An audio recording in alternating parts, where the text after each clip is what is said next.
పెళ్ళైనా పండగైనా వేడుక ఏదైనా పట్టుచీరల ప్రత్యేక వేదిక వారాహి సిల్క్స్. నమస్తే, welcome to Suman TV. Jayasimha ఉవాచ. నేను మీ కృష్ణవేణి. అనన్య పాండే ఈ మధ్య వచ్చిన ఒక సినిమాలో తన భరతనాట్యం ఫ్యూజన్ చేసింది. అది విపరీతమైన విమర్శలకు తావిస్తోంది. విమర్శ చేసే వాళ్ళ తప్పుందా అంటే, ఆ వీడియో చూసిన వాళ్ళు, అనన్య పాండే డ్యాన్స్ చూసిన వాళ్ళు విమర్శించడం తప్పే కాదనే అభిప్రాయాన్ని వ్యక్తపరుస్తున్నారు. ఈవెన్ భరతనాట్యం క్లాసికల్ డాన్సర్స్ అయితే ఎక్కువగా విమర్శిస్తున్నారు. ఫ్యూజన్ చేయొచ్చు, తప్పు కాదు, కానీ చాలా వెకిలిగా, చూడ్డానికే చాలా ఇబ్బంది కలిగించేలాగా ఆమె డ్యాన్స్ చేయడం, ఆ డాన్స్ డిజైన్ చేసిన కొరియోగ్రాఫర్ అనాలా, ఆ సినిమా దర్శకుడు అనాలా అర్థం కాని పరిస్థితి. ఎందుకు బాలీవుడ్ లోనే భారతదేశానికి సంబంధించిన ఈ సంప్రదాయాల పట్ల ఇలా కొంచెం వెకిలిగా జుపుస్గా చూపించాలనే ఒక హాబీ ఉంది. ఈ అంశం గురించి జయసింహ గారు మాటల్లో విందాం.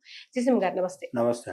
భరతనాట్యం అసలు క్లాసికల్ డ్యాన్స్ మ్యూజిక్ బేస్ మీద ఎన్నో సినిమాలు వచ్చాయి. ఫ్యూజన్ చేశారు, ఈ ట్రెండ్ అందరు బాగానే చేస్తారు. But Ananya Pandey dance robotic అనే మాత్రమే కాదు, కొన్ని మూమెంట్స్ అయితే చాలా చూడ్డానికి కూడా ఇరిటేటింగ్ గా ఉన్నాయి. ఆ అంశం పట్ల, ఈ వివాదం పట్ల మీ అభిప్రాయం? నా ఫస్ట్ కామెంట్ ఏంటంటే, ఆమె చేసింది భరతనాట్యం కాదు, భరతం పట్టే నాట్యం. నాట్యంని భరతం పట్టింది ఆమె. ఎందుకు అంటే, ఫస్ట్ ఆఫ్ ఆల్ భరతనాట్యం అనేది ఒక శాస్త్రం. అది మీకు వస్తే చేయాలి, లేకపోతే చేయకూడదు, లేదంటే నేర్చుకొని చేయాలి. ఇప్పుడు బాలీవుడ్లో హేమమాలిని ఉన్నారు.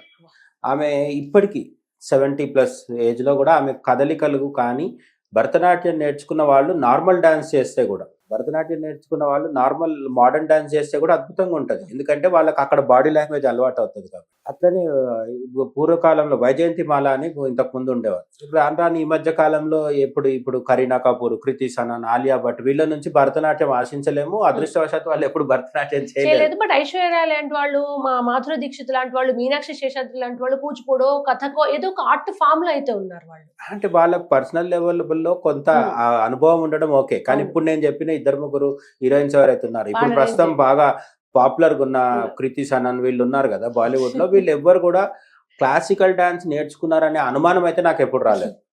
అనుమానం కూడా కలిగినంత విధంగా వాళ్ళు బాడీ మూవ్మెంట్ ఉంటది. ఒక స్త్రీ భరతనాట్యం గానీ, కథక్ గానీ, ఇప్పుడు శ్రియా సరన్ ఉన్నారు, ఆమె చాలా పాష్గా ఉంటారు. ఆమె ఫోటోలు చూస్తే మనకు తెలిస్తే అర్థమైపోతుంది కదా. ఆమె మోడర్న్ డ్రెస్లు వేసుకుంటారు, ఇండియన్ డ్రెస్లు వేసుకుంటారు. భర్త రష్యన్ కాబట్టి అన్ని విధాలుగా కూడా ఉంటుంది ఆమె. కానీ ఎక్కడ కూడా ఆమెను చూస్తే మనకి ఆ కథక్ నేర్చుకున్న ఆ యొక్క గ్రేస్ పోదు. ఆమె ఆ సినిమాలో డాన్స్ చేసినప్పుడు కూడా, ఊరమాస్ సాంగ్స్ కి కూడా ఆమె ఆ మూమెంట్స్ లో మనకు తెలిసిపోతుంది వీళ్ళ క్లాసికల్ డాన్స్ వచ్చాయని. అది ఈవెన్ మగవాళ్ళైనా, ఎన్టీఆర్ అయినా సరే. ఇప్పుడు మిగతా హీరోలకి ఎన్టీఆర్ తో పోలిస్తే తేడా ఏంటంటే, ఆయనకు కూచిపూడి వచ్చు కాబట్టి ఆ ప్రభావం ఇక్కడ కూడా కనిపిస్తుంది మనకి. అయితే మన వాళ్ళకి ఎట్లా తయారైందంటే, ఇప్పుడు ఈ అనన్య పాండే తీసుకుంటే, నేను చెప్పాను కదా నాట్యం భరతం పట్టిందని చెప్పి, అది భరతనాట్యము నాట్యాన్ని భరతం పట్టడం దగ్గర ఆగినా బాగుండేది. ఇప్పుడు చివరికి బయట కామెంట్ ఏమొచ్చిందంటే, భర్తగించిన నాట్యం అని చెప్పి వచ్చింది. అది భరతనాట్యం కాదు, భర్తగించిన నాట్యం అని వచ్చింది. ఎందుకు అంటే, అందులో ఫ్యూజన్ పేరు చెప్పి నువ్వు వెస్ట్రన్ డాన్స్ తెస్తున్నావు, దీన్ని తెస్తున్నావు, కలుపుతున్నావు. ఆ కలపడంలో ప్రొఫెషనలిజం లేదు. ఎందుకు లేదు?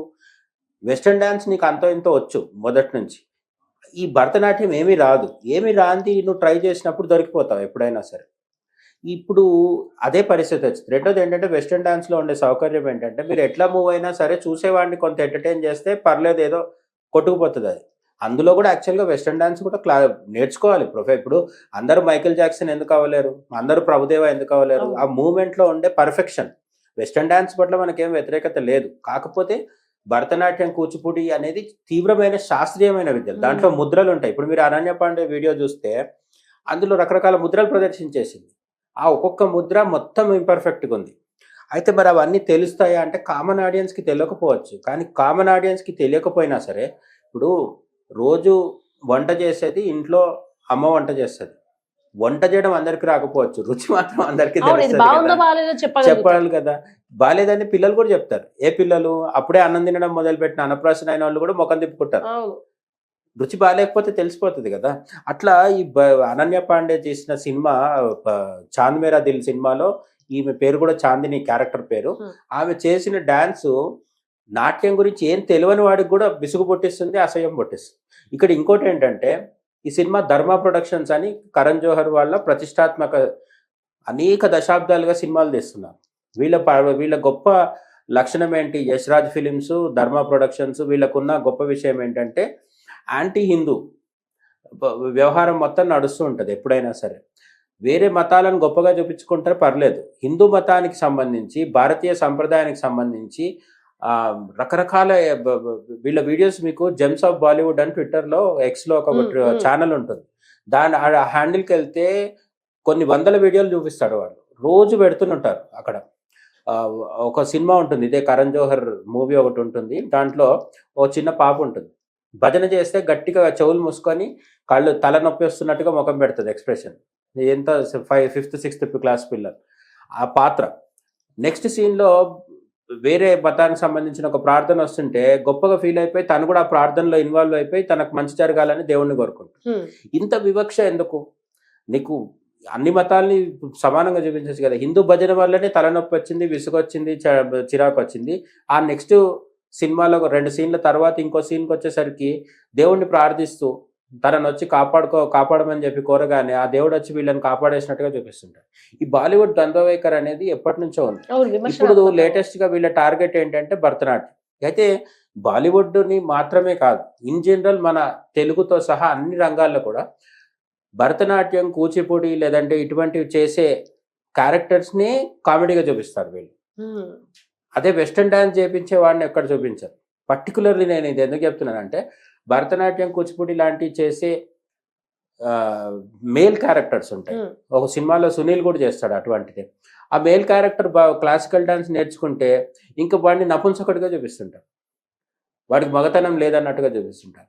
చాలామంది భరతనాట్యం, కూచిపూడి డాన్సర్స్ మాస్టర్స్ ఉంటారు, క్లైవర్ కొరియోగ్రాఫ్ చేయించే మాస్టర్స్ ఉంటారు, లేదంటే బయట శాస్త్రీయ సంగీతం జీవితాలు అర్పించిన వాళ్ళు గురువులు ఉంటారు. వాళ్ళందరికీ భార్య ఉంటుంది, పిల్లలు ఉంటారు, కుటుంబాలు ఉంటాయి. అసలు పురుషత్వానికి శాస్త్రీయ నృత్యానికి సంబంధమే లేదు. అయితే ఆ నృత్యం నేర్చేసుకొని తమ శరీరంలో ఇంకించుకోవడం వల్ల వాళ్ళ బాడీ లాంగ్వేజ్ మనకంటే కొంత డిఫరెంట్గా ఉంటుంది. ఏది మగతనం, ఏది మ్యాన్లీనెస్ అంటే ఏంటి? అడవి జంతువులాగా జుట్టు పెంచేసుకొని, ఇప్పుడు దురంధర్లో రణ్వీర్ సింగ్ ఒక పాత్ర ఉంది. అది ఇక్కడ నుంచి వెళ్ళి పాకిస్తాన్లో ఒక ఉగ్రవాదుల్లో తాను కూడా ఒక ఉగ్రవాదిగా కలిసిపోయి ఆ పాత్ర కోసం అని చెప్పి ఆయన జుట్టు పెంచుకొని జిమ్ చేసి బాడీ పెంచి అట్లా కనిపిస్తాడు. అది మాత్రమే మ్యాన్లీనెస్ అనేది ఎవడు చెప్పాడు? వీళ్ళు పెట్టుకున్న డెఫినేషన్ బాలీవుడ్లో అండ్ మిగతా సినిమా రంగాల్లో కూడా. అయితే మిగతా వాళ్ళు కొంత బెటర్. సౌత్ ఇండియాలో మనకి ఇప్పుడు ఒకప్పుడు మన కె విశ్వనాథ్ గారు కానీ అటువంటి వాళ్ళు తీసిన సంగీత నృత్య ప్రధానమైన సినిమాలు ఇప్పుడు రాకపోవచ్చు, కానీ ఇప్పటికి కూడా అంతో ఇంతో శాస్త్రీయ సంగీతానికి, నృత్యానికి మన వాళ్ళు అదుర్స్ సినిమాలో కూడా అక్కడ ఎందుకు అంటే జూనియర్ ఎన్టీఆర్కి వచ్చు, కొరియోగ్రాఫర్కి రాకున్నా. ఇక్కడ బాలీవుడ్లో ఏమైందంటే అనన్య పాండేకి రాదు, కొరియోగ్రాఫర్కి ఎంత వచ్చో మనకు తెలియదు. సో ఈ సమస్య. ఇంకోటి ఏంటంటే లాస్ట్ నా పాయింట్ ఏంటంటే, అనన్య అనే పదానికి అర్థం ఏంటంటే పోలిక లేనిది అని అర్థం. అనన్య సామాన్యం అంటారు కదా, ఆమె డాన్స్ కూడా దేనితో పోల్చరు, అది అంత చెండాలంగా ఉందన్నమాట. అయితే ఇది బాలీవుడ్ మార్చుకోవాల్సిన అవసరం ఉంది. ఇన్నిసార్లు ఇంతమంది తిడుతున్నా కూడా వాళ్ళకి ఒక రకమైన విద్వేషం భారతీయ సంస్కృతి, భారతీయ అసలు మీరు బాలీవుడ్లో గమనిస్తే ప్రేమ అనే పదం ఎక్కువ వాడరు. 10లో ఒకసారి ప్రేమ అనే పదం వాడితే 9 సార్లు మొహబ్బత్ అని వాడతారు.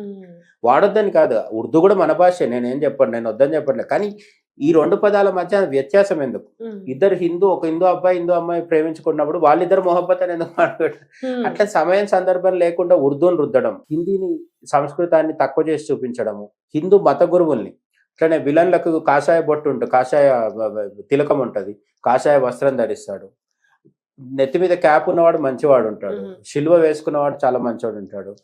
కానీ హిందూ గురువుల దగ్గరకు వచ్చేసరికి చెడుగా చూపిస్తారు. అదే పరిస్థితి ఇప్పుడు భరతనాట్యంకి కూడా వచ్చింది. వీళ్ళ వెనుక మత విద్వేషం ఉద్దేశం ఉందని నేను చెప్పట్లేదు. అనన్య పాండేకి ఇవన్నీ తెలియకపోవచ్చు, కానీ ఆ సినిమా కూడా ఒక లవ్ స్టోరీ అయి ఉండొచ్చు. అందులో హీరో వీరి సినిమా యూట్యూబ్ లో పాట చూస్తే ఈమె చేసే ఆ దిక్కుమాలిన వికృతమైన డాన్స్ ని చూసి ఆ ఎదురుగున్న హీరో ఎమోషనల్ అయిపోతుంటాడు. ఎమోషనల్ కాదు, ఫస్ట్ అక్కడ నుంచి గట్టిగా నోరు మూసుకొని బయటకు వెళ్ళాలి, వాంతి రాకుండా. అట్లుంది ఆ పరిస్థితి అక్కడ. కానీ వీళ్ళు తీసే సినిమాలు ఎంత నిజ జీవితానికి ఎంత దూరంగా ఉంటున్నాయి. వీళ్ళు ఒక ప్రపంచంలో బతుకుతారు.